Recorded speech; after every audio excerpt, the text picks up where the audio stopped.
एक खूबसूरत दिन लंदन में दो लड़कों ने जन्म लिया, दो अलग अलग परिवारों में। पर हुआ था कि दोनों एकदम जुड़वा जैसे दिखते थे। एक का नाम रखा गया टॉम कैंटी, जो एक गरीब घराने का था, और दूसरा था राजकुमार एडवर्ड वेल्स का, जो बहुत ही अमीर था। टॉम मैले कुचेले गलियों में रहता था। उसका पिता और दादी दोनों सख्त स्वभाव के थे। उसकी माँ थी सुशील और उसकी बहनें भी थे। टॉम का जीवन दुखी वाला था, पर उसका एक सपना था कि एक दिन वह एक राजकुमार से मिलेगा। इसी प्रकार समय बीत गया, पर टॉम ने अपना सपना नहीं भूला। एक दिन अचानक से सपना देखते देखते टॉम नींद से जाग गया। उसने सपने में देखा कि वह एक राजकुमार बन गया। एक दिन टॉम वेस्टमिंस्टर के महल पर गया।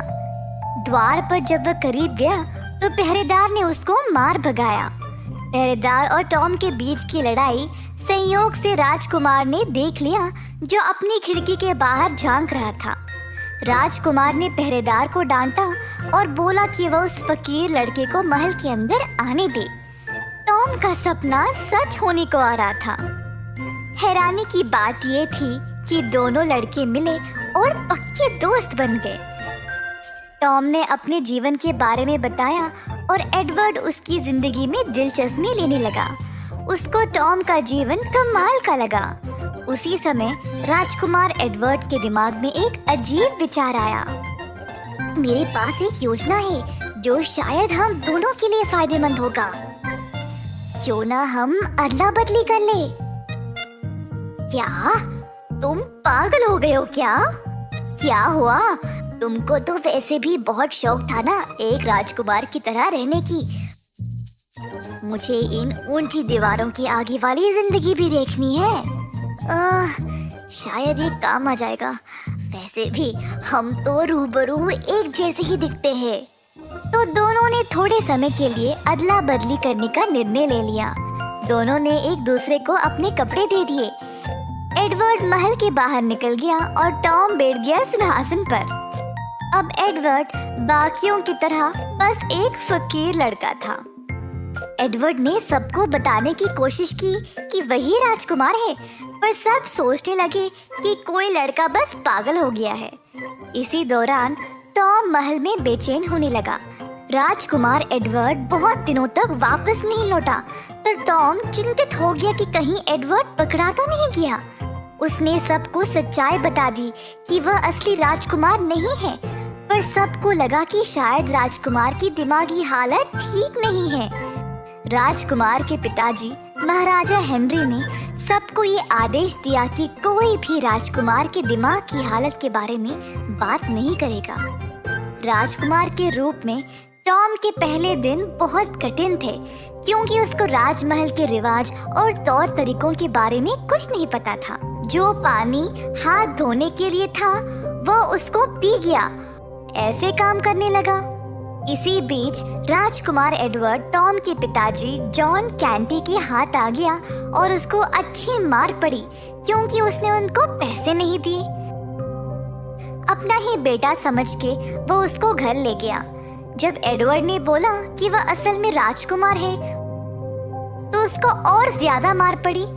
केवल टॉम की माँ ने देखा कि ये लड़का उसका बेटा नहीं है। गलियों में घूमता रहा, पर किसी ने उसको पहचाना नहीं। हर एक दरवाजे पर खटखटाने लगा, पर कोई उसको खाना नहीं देना चाह रहा था, और उसको मुश्किल से एक समय का भोजन मिलता था।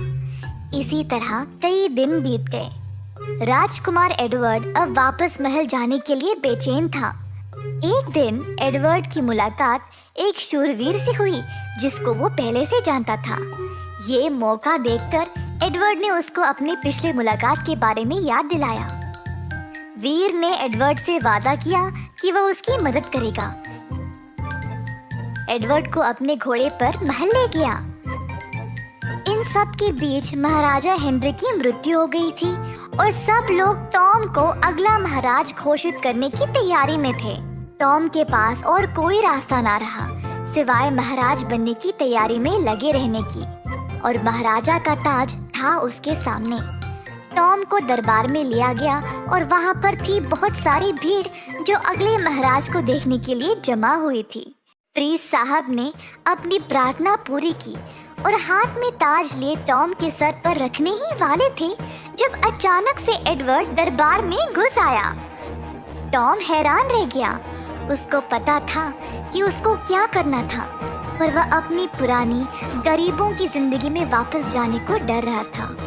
पर आखिरकार उसने अपना फैसला लिया और आवाज ऊंचा करके सबके सामने सच बोल दिया, मैं राजकुमार एडवर्ड नहीं हूँ, वो है।